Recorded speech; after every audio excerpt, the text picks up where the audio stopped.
being born in different states, hundreds of miles apart. He dealt with the logistical issues of that. He dealt with the logistical issues of making sure that he could take each child home from the hospital. He made arrangements for caring for Luca, who was born first. Luna's birth was in another state less than 3 weeks later. He managed being a first-time parent, not just for one, but for 2 newborns. He did that while stuck in a country where he can't work, where how long he can stay is not in his control, where the steps necessary to get passports for his children also is not solely in his control. Nevertheless, mother still makes inconsistent claims. She has testified that she thought she signed the forms so that he could pick up the children. She testified, she stated in her trial management certificate, she expected that he would pick up the children and bring them to her in China. With respect to passports, one of the things that we are asking the court to do is authorize father to obtain passports for the children immediately, regardless of whether cooperates or not, and that father then be the person who holds those passports. The idea, and mother suggested that they should be held by a trusted third party in her testimony, that is nothing but a smokescreen for putting these toddlers at the risk of being separated from the only parent they have ever known. It is a hard, cold reality, not indecisiveness on the part of the father, that is, he can't decide if he wants to stay in Colorado or not. There is no point in him making that decision because it's not up to him. And so when counsel faults him for being equivocal about where does he intend to live, that isn't because he can't take a position. That's because his children are U.S. citizens and who cannot leave the country without a passport.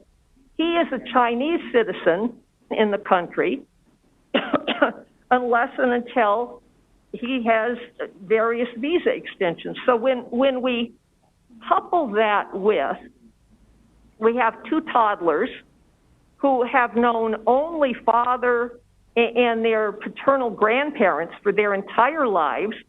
They have come into the world at the beginning of a worldwide pandemic. And as a result of that, they have been exposed to even less outside restaurants, playgroups, things like that than typical toddlers, simply because father has been trying to keep them safe, keep himself safe, keep their grandmother safe. It's an impossible situation in terms of suggesting just hand them over for 3 hours with mother, send them to her apartment, they'll be fine. The reality is, if she had done that and suggested that when they were newborns, probably would have been. She had been here since they were newborns, and that had been the pattern from the beginning, probably would have been fine. But when you come into a toddler's life as an absolute stranger, the fact that there is a birth certificate that says your mom doesn't mean that the child has an instant attachment. It means that the work that didn't happen for the last 15 months is going to have to happen now. And at the same time, we cannot hold father hostage saying he has to stay in the state of Colorado when what that will do is actually bring about the abandoning the children that mother talked about at the beginning. If he can't legally take them with him, if he has to leave the country, that's exactly what will happen to the children. They will have to be abandoned here in the care of people who may be well-intentioned, but there is not a reason for trauma. So, with respect to the dilemma that the court faces, what do we do with this? This isn't an easy problem. I don't envy the court's position. I promise you, if I had a magical solution, you would have heard about it already, and I don't. But looking at the statutory factors, the wishes of the child's parents as to parenting time. Well, mom wishes now to have parenting time, notwithstanding that she was too busy and had agents who had booked her for appearances and people who depended on her for the first year plus of the children's lives. Well, that's great. And that's something that as long as father can remain here, we may be able to work up to in a child-appropriate way, saying we're going to take 3 hours out of the afternoon nap time and expect that interaction with mom will go well. It doesn't seem to be in touch with reality. When we look at the next statutory factor, the wishes of the child, well, I'm sure they wish that they would be safe and happy and cared for. So far, they have been. In terms of what the court ought to do, there's nothing that they have to add to this conversation. The interactions with father have been consistent, nurturing, and supportive of visits, both of which have gone as one might expect for introducing a toddler to a stranger. The children are well adjusted to life with father right now, which is not a reason that mother shouldn't be included. Mental and physical health of all is a major concern. There are substantial issues about mother's mental stability when she has admitted to having suicidal tendencies, depressive episodes. You don't cut your hair and send a picture of the hair to a former significant other and think that there's nothing going on. I think there are some concerns about mother's stability, but you heard father say, notwithstanding that, he is not suggesting she's not entitled to have some role in the children's lives, be able to encourage love and affection. I think counsel was very critical of father as far as that goes. And I think that was unfair.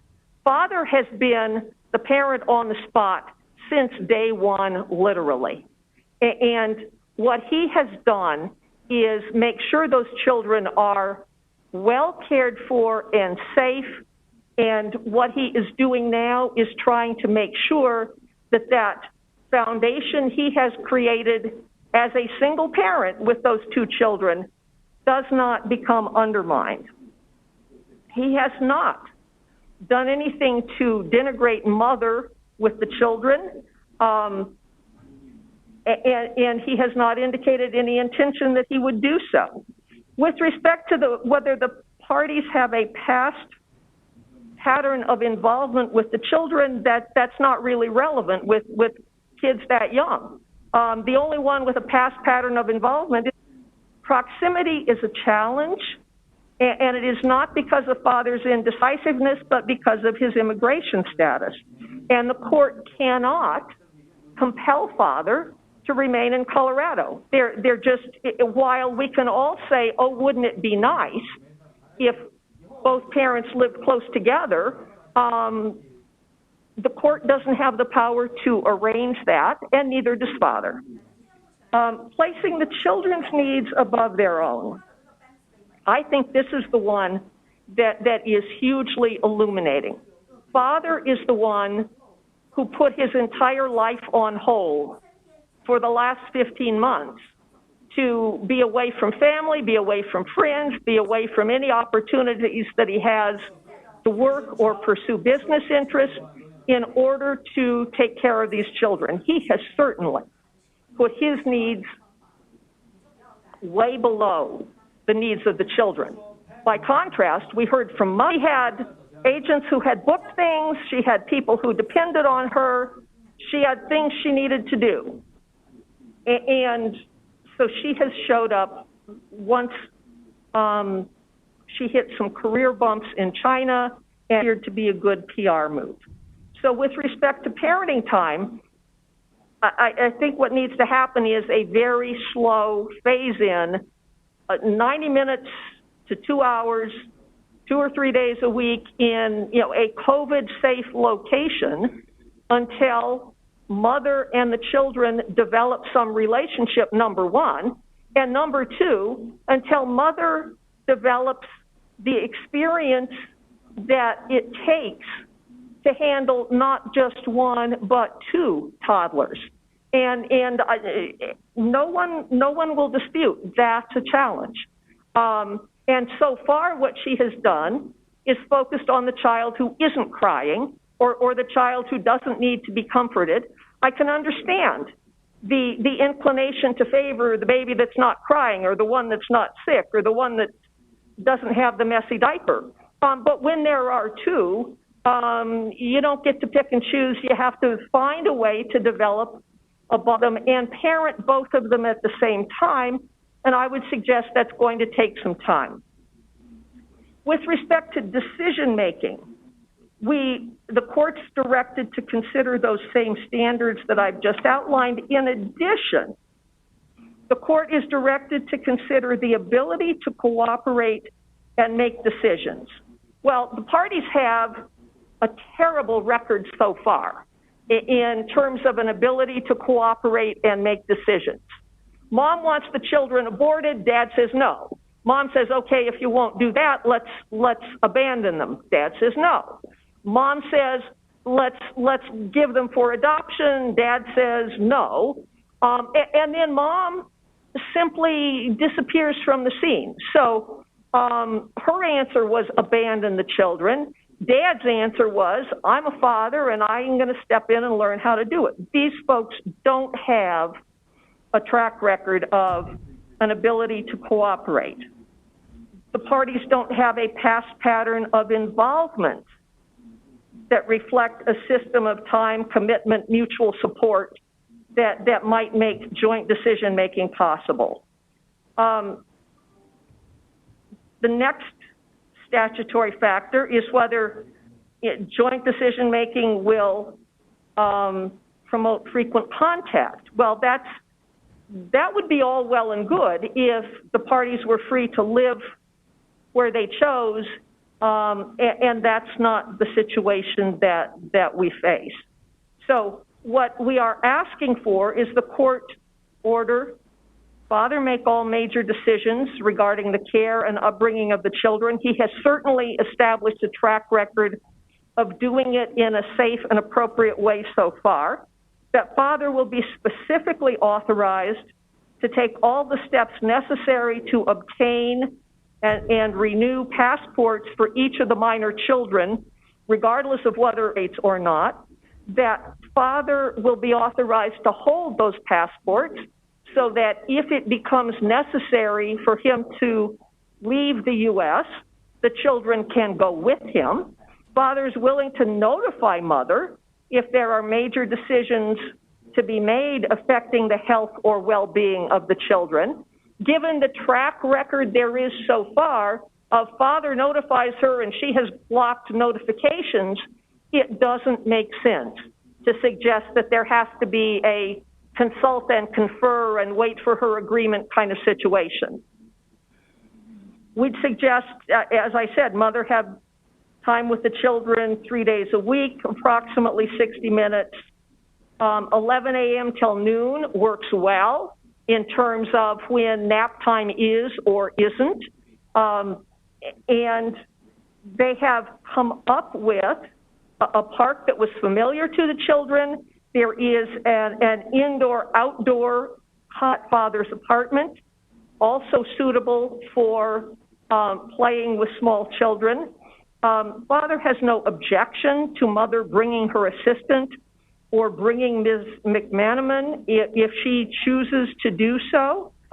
It would be his preference that neither parent or anyone else involved with either parent photograph or videotape or similarly record the children during those times, or at least that they not do so other than for personal use. We entirely understand that mother may want